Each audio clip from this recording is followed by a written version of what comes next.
Hi, I'm Dalvin Minor from Jodan, a student from Jodan College, pursuing fashion and designing.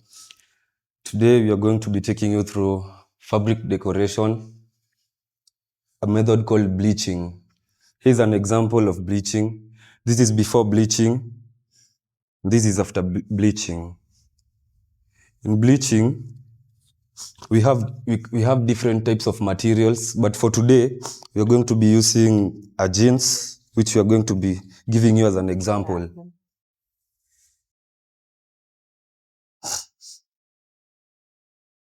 While bleaching, we use different agents and method. For today, we are going to take you through the spraying method.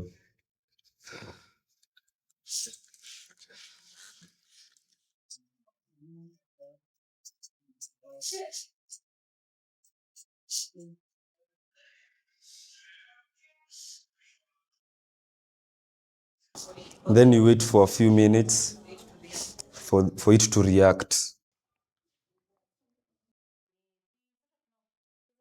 These are the examples.